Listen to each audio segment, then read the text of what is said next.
Like, share and subscribe for more great Cobra Kai content. Turn on notifications to never miss another Cobra Kai video again. Help get this video to 100 likes if you would like us to keep releasing more Cobra Kai videos like this one. Please share this video on Facebook, Twitter, Reddit, Instagram and other social media platforms, to help new and old fans find these Cobra Kai videos. This fanspiration was written by Beta Cobra. Please remember to support the writers on social media. Today's story begins with Hawk pleading with Miguel to return to Cobra Kai, as he lays in his hospital bed. He'd been cooped up so long that his room started to feel claustrophobic. He finally understood what people meant when they talked about going crazy from cabin fever. He had seen so much of his surrounding walls that he would have kicked them down if he'd been able to. So Miguel welcomed any and all visitors his mother allowed him see, and his face lit up when Hawk stepped through his door that evening. "Hey," greeted Miguel, sitting up and propping a couple pillows against his lower back. "Sup?" Hawk grabbed the chair from in front of his desk and sat down in it beside the bed. From the looks of it, he must have recently given himself a fresh dye job. The red of his mohawk was more vibrant than Miguel could ever remember it being. Or maybe the jet black roots and sides just seemed darker by contrast. Laying on a bigger smile, Miguel clasped his hands together pleadingly. "Dude, you gotta get me out of here," he joked. "I think I'm about to lose it if I don't get some fresh air and new scenery soon. It's been like a prison in this apartment." That made Hawk laugh, which lifted Miguel's spirits. Things had been so heavy and dour for him lately, it felt like his life had been turned upside down ever since he'd woken up at the hospital. Being around a familiar face, having fun with someone. He'd missed that terribly. "Your grandma would probably kill me if I busted you out," retorted Hawk. Miguel chuckled in return. "If she didn't kill me first." Hawk raised his eyebrows. "I mean, I could try though," he said. "I could sneak you out through your window and hide you in the back of my car. Then you could lay low at my house for a while, you know, until the cops stop looking. Just don't let my parents see you. I've been in enough trouble with them lately." "Don't you always have trouble written all over you?" joshed Miguel, choosing to gloss over the story behind Hawk's words. He could only imagine how the Moskowitzes must have reacted to his participation in the school fight. Must have been ugly. "Yeah, and don't forget it," Hawk remarked with a smirk, crossing his arms and slouching back in the chair. Then in his straightforward bluntness, he asked, "So, are you back on your feet yet or not? You can't sit on your ass and be lazy forever, man." Miguel snorted and stared down at his legs. He flexed his toes, one of the first exercises the doctors had him do on his road to recovery. Each day he'd felt the strength in his legs returning, the muscles rebuilding their firmness in his calves until he was finally able to walk again. And as soon as he could walk around the apartment, he'd started trying to kick. And punch. And all the other things he knew his mother didn't want him doing anytime soon. Usually everyone around him treated him with kid gloves those days, worried that he was made of porcelain or something, that he'd break again at the slightest bit of pressure. The nurses did. His mother did. Sam did when she came to visit. The only person who hadn't babied him was his yaya. So it was nice being around someone who gave him the benefit of the doubt that maybe things could go back to normal. That he really was strong enough to recover from this. It made him wonder how Sensei Lawrence would treat him. Sensei would also have faith that he'd be back in fighting shape in enough time. He'd be there coaching him through it. Miguel was sure of it. Sometimes it was the only thing that powered him through his physical therapy, hearing the words of his sensei in his head, telling him he could do it. And Miguel tried not to think of the times his legs collapsed out from under him when he remembered Sensei Lawrence had so far not been around. Pushing that to the back of his mind, he instead told Hawk, "Hey, enjoy being on top while it lasts, 'cause I'm gonna be back in the game before you know it." Hawk sat up straight, and his smile curled further up the side of his face. "So that means you're coming back to Cobra Kai?" There was unbridled excitement in his voice. But Miguel couldn't match his enthusiasm. Now it felt like he had a baseball lodged in his throat, thinking about what it would mean to go back to Cobra Kai since the business had changed hands. Things didn't feel right. He couldn't imagine Cobra Kai without Sensei Lawrence teaching. They'd built that dojo practically from the ground up, the two of them. How could Sensei have washed his hands of it and walked away, abandoning it? Abandoning him? Miguel swallowed the lump in his throat, where it then sat heavy in the pit of his stomach. What about Tori? He asked, like that would provide all the excuse he needed to stay away. Miguel's gut hurt at saying her name, feeling that guilt yank harder as he remembered the whole reason any of this happened was because he'd hurt Tori. If he hadn't kissed Sam that night at Moon's party, everything could have been avoided. He watched Hawk's face get unreadable, saw him look aside for a second before he gave a dismissive shrug of his shoulders. Who even knows what's going on with her anymore, he muttered. She shows up to class but doesn't really talk to any of us. I don't know what her deal is. Miguel sighed. He didn't know what else to expect. He had no clue where things between he and Tori currently stood. She hadn't yet come to visit. And she didn't reply to the one text he'd sent her after he left the hospital. Part of Miguel wanted to keep trying, but it felt like the situation with Sam over the summer all over again. All communication had been closed off. Between the three of them, things were hopelessly fucked up. Almost like he could read his thoughts, Hawk shook his head. Chicks, am I right? Sighing again, Miguel rolled his eyes. Whatever, he mumbled, reaching around to rub the sore muscles in the back of his neck. Still, maybe time away from his girl troubles would do all of them some good. Maybe he was the problem. Maybe he should just concentrate on the guys for a while. How about the others, he inquired. The ones who stayed. He'd heard Aisha was gone. So was Bert. A few more, as well. And Miguel knew, deep down, for that reason alone, that even if he did go back, even if he could deal with every other change, things simply couldn't go back to normal. He couldn't even say the situation was similar to losing Chris, Nathaniel, and the other guys to Miyagi-Do. Cobra Kai was cracked in two, wasn't it? If Hawk had ever given that revelation any thought, he made no show of it. Same old dickweeds as ever, he said, smiling again, although this one looked more strained to Miguel's eyes. But for real, they can't wait to see you back in action. They're probably pretty tired of me kicking their asses alone. You haven't been too hard on them, have you? Hawk sometimes had a difficult time reining himself in, of knowing when not to cross a line. He could be a real dickweed himself when he wanted to be.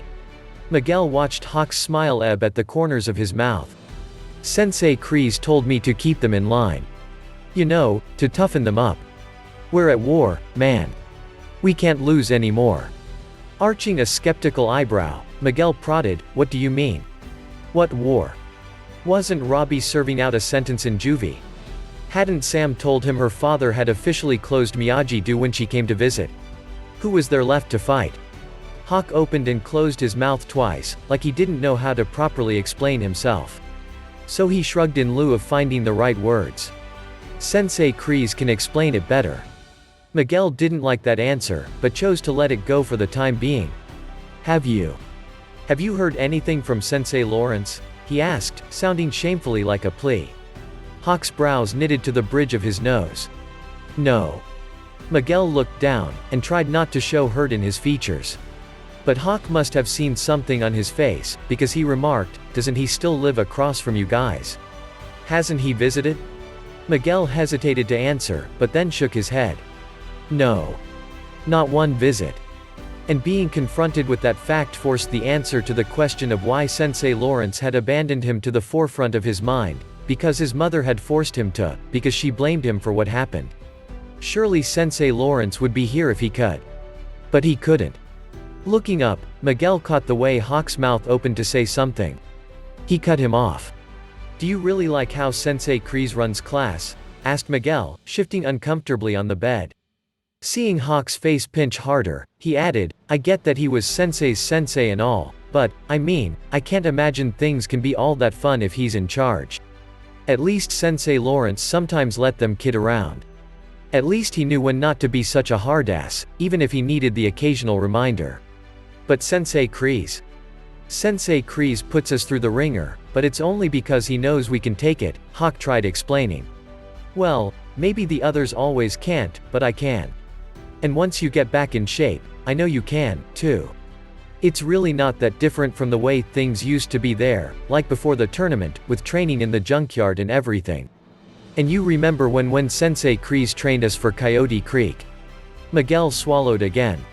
But Sensei Lawrence didn't like what happened there. Who cares? Miguel frowned at how that came out.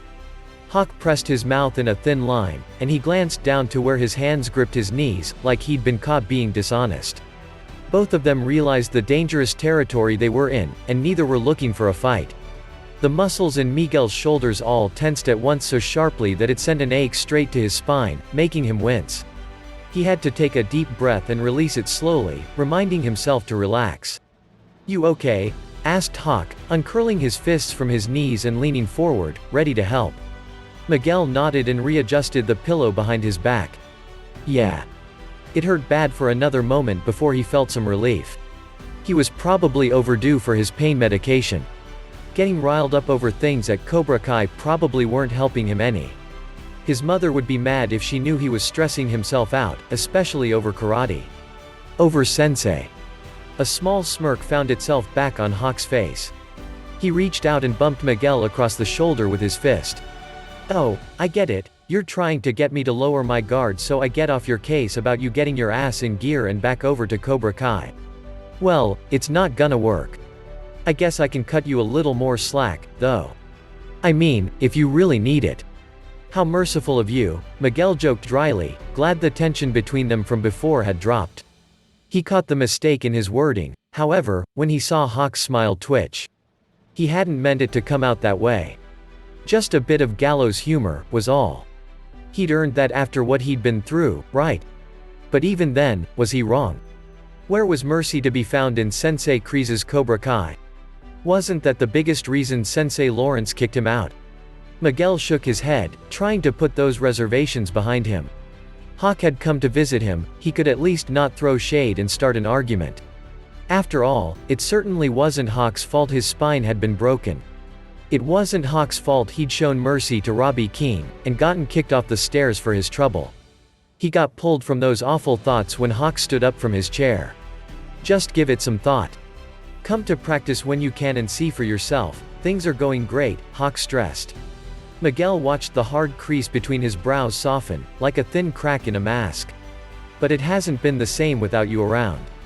Hawk extended his hand for a real fist bump this time, and Miguel accepted it. And when Hawk prepared to pull it back after they completed their secret handshake, Miguel grasped his hand with both of his own, gripping to it almost like a lifeline. Miguel's lips parted a little, and his chest rose and fell with his quickening breaths. An idea flashed through his mind. He thought about it.